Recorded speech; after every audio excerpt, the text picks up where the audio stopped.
रख राह पर दो चार ही कदम, मगर जरा तबीयत से ऐ हालात के रोना रोने वाले, मत भूल कि तेरी तदबीर ही तेरी तकदीर बदल पाएगी। ओम साई राम मित्रों, आज का ब्लॉग आप सभी हमारे साईं परिवार के लिए विशेष लाभकारी और कल्याणकारी है, क्योंकि आज के ब्लॉग में अपने साईं परिवार के लिए बहुत ही विशेष उपाय लेकर के आए हैं।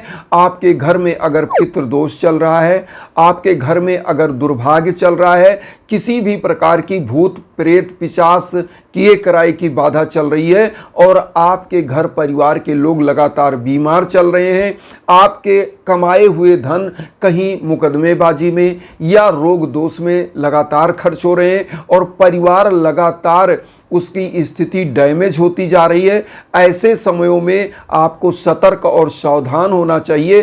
पितृ दोष और घर की पिशाच दोष और किए कराई की बाधा को दूर करने का यह सबसे सरलतम उपाय आज हम लेकर के आए हैं। पितृपक्ष समाप्त होने से पहले इस उपाय को जरूर करिएगा, क्योंकि यह उपाय अपने आप में बहुत ही विशेष उपाय है। पितृपक्ष का उपाय, चूंकि 21 तारीख रविवार को पितृ विसर्जन हो जाएगा, इसके पहले ही आपको इस उपाय को कर लेना है। करना क्या है, आपको लेना है काला तिल ले लीजिएगा और एक जो है सरसों के तेल का दीप ले लीजिएगा और उसके बाद आपको पीला सरसों ले लेना है। इतना चीज लेकर के थोड़ा सा आपको कपूर ले लेना है, 5 लौंग ले लेना है, 1 लोटा जल ले लेना है और कुशा होता है, कुश जिसे बोलते हैं, वो एक बढ़िया उसको रख लीजिएगा बना के। जो पहती आप पहनते हैं ना, जब आप पंडित जी पूजा कराते तो आपको एक पहती टाइप का पहनाते हैं कुशा का, उस तरह का पहती या कुश आपको ले लेना है, लोटे में डाल लीजिएगा पानी वाले। और जब या जल में कुश डाल लेंगे और दीप ले लेंगे, काला तिल ले लेंगे, कपूर ले लेंगे, लौंग ले लेंगे, पीला सरसों, इतना चीज लेकर के आपको पीपल वृक्ष के नीचे जाना है। कैसे जाना है, नहा धो करके आप पवित्र हो जाइए और पवित्र होने के बाद यह उपाय नहा धो करके स्वच्छ मन से करना है, क्योंकि आपके पितरों का उपाय है। और यह जो 15 दिन होता है पक्ष, पितृपक्ष का, इसमें ऐसी मान्यता होती है कि स्वर्ग के द्वार खोल दिए जाते हैं प्रभु के द्वारा और पितृ अपने अपने परिजनों के यहाँ जाते हैं भोग मान प्राप्त करने के लिए, उनका कुशल क्षेम जानने के लिए। और ऐसी मान्यता है, अगर पितृ नाराज हैं, कुपित हैं, तो आपके भाग्य को बांध देते हैं, आपके घर में रोग दोष देते हैं, आपको मुकदमेबाजी में उलझा देते हैं। और होता क्या है, जब तक आप समझते हो तब तक होता क्या कि आपका बेड़ा गर्क हो जाता है। इसलिए इस उपाय को जरूर करिए। आप देखे होंगे लोग गया जी जाते हैं, गया में क्या होता है, पिंडदान, और पिंडदान करने से आपके पितरों का मोक्ष हो जाता है। लेकिन जो लोग गया नहीं जा पा रहे हैं, उनको क्या करना है, घर में इस उपाय को करना है। घर में मतलब आपको पीपल वृक्ष के पास जाना है। कैसे यह उपाय करना, ध्यान दीजिएगा।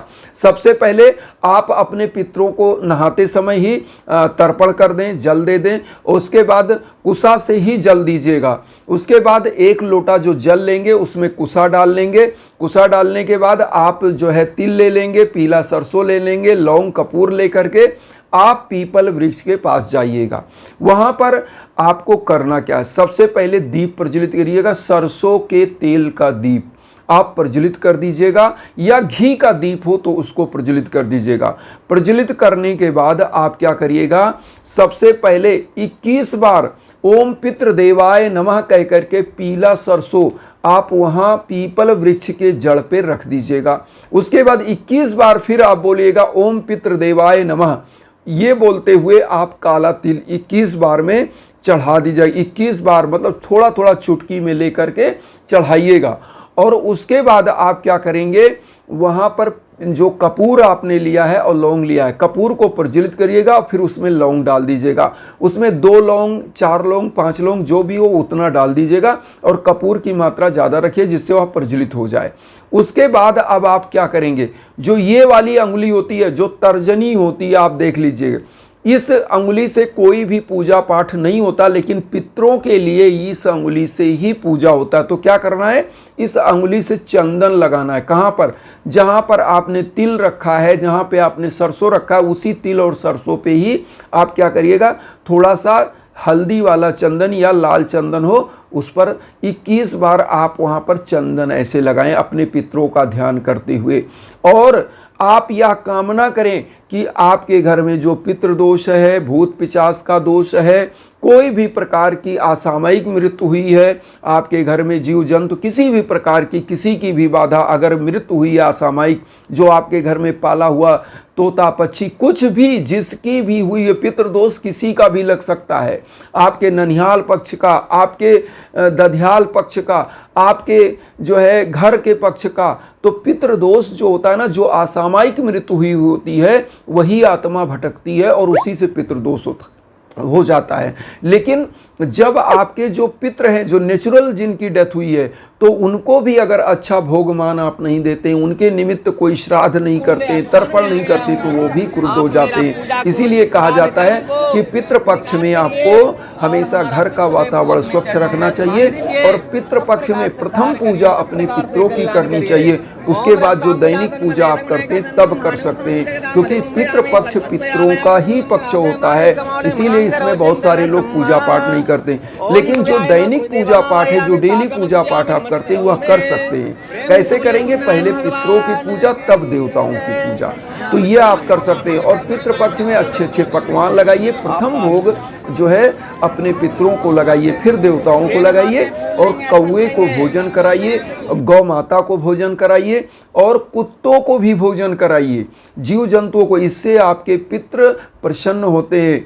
ऐसे समयों में पितृपक्ष में कभी किसी जानवर को मारना नहीं चाहिए। दरवाजे पर कोई जानवर आए, उसका स्वागत करिए, उसको थोड़ा सा निवाला दीजिए, तो आपके पितृ प्रसन्न होते हैं। अब यहाँ पर जो आपने तिल जलाया चढ़ाया पीपल वृक्ष में, वहाँ लोटे का जल अर्पित करिए, और जल अर्पित करने के बाद ओम पितृ देवाय नमः अगर कोशिश करें एक माला वहाँ जप करके अपने घर चले आएँ। और यह पितृ पक्ष अब समाप्त होने वाला है। ये आज है 19 तारीख, और 19 के बाद 20-21 को तो पितृ विसर्जन है। तो पितृ विसर्जन के दिन आपको क्या करना, यह ध्यान दीजिए, क्योंकि पितृ विसर्जन पितरों को आप विदा करेंगे, तो इस दिन ब्राह्मणों को भोजन कराइए, गौ माता को भोजन कराइए, कौवों के लिए भोजन रख दीजिए कहीं पर छत के ऊपर। और उसके बाद क्या करिए, इस दिन आप जो है अन्न, वस्त्र और छज्जा दान जो भी आपके पास है उसका दान करिएगा। इससे आपके पितृ बहुत प्रसन्न होते हैं, और जो यह दान करते हैं, यह ऐसी मान्यता है कि आप अपने पितरों को दे रहे हैं। तो पितृ उस भोग को लेकर के फिर स्वर्ग के द्वार की यात्रा करते हैं, फिर अपने स्थान पर पहुंच जाते हैं और खुश होकर जाते हैं, आपको आशीर्वाद देकर जाते हैं, आपके घर की समस्त दोष को दूर कर देते हैं। इसीलिए पितृपक्ष में यह उपाय करना चाहिए। और पितृपक्ष में एक चीज़ और बता दें, जिनके माता पिता नहीं है, वह अगर चाहे तो गया जी में जा सकते हैं। गया जी में वहाँ पर 16 पिंड का जो है आपका पिंडदान होता है, वहाँ पर पिंडदान करिए। एक पिंड लंबा बनता है, उससे क्या होता है, जो ज्ञात अज्ञात जीव जंतु मरे हुए हैं, जो पिशाच बन गए हैं या पितृदोष क्रिएट करें, उनके लिए भी वहाँ पर जो है पिंडदान होता है। तो आपको वहाँ पिंडदान करना चाहिए। वहाँ 64 पिंड, 102 पिंड, ऐसे पिंड का दान होता है, जिससे आपके घर का दुर्भाग्य दूर होता है। तो आप गया जी जा सकते हैं, वहाँ भी आप इस उपाय को करा सकते हैं। गया जी में जाने का जो महात्म्य है वह बहुत बड़ा महात्म्य है, क्योंकि ऐसी मान्यता है कि गया जी में प्रभु राम ने भी अपने पिता का जो है पिंडदान किया था। वहाँ माता सीता ने भी, जब राजा दशरथ जी ने वहाँ फाल्गु नदी से हाथ निकाला तो उनके पास कुछ था नहीं, भगवान राम चले गए बाजार से कुछ चीज़ लाने कि हम ले आए तो पिंडदान करें वहाँ पे। तब तक राजा दशरथ ने फाल्गु नदी से अपना हाथ निकाला कि मुझे बहुत भूख लगी है, तुम कुछ भी दो।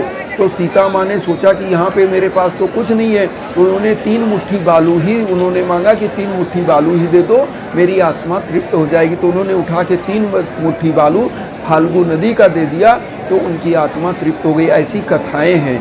तो वहाँ पर इसीलिए माना जाता है कि पिंडदान करने से आपके पूर्वजों का, आपके पितरों का मोक्ष हो जाता है और वह स्वर्ग को प्राप्त हो जाते हैं, खुशी खुशी चले जाते हैं। तो यह भी आप कर सकते हैं। और यहाँ पर एक चीज़ और कहेंगे, अगर आपके जीवन में किसी भी प्रकार का कष्ट है, किसी भी प्रकार की बाधा चल रही है, तो आप हमारे इंस्टाग्राम पर आइए।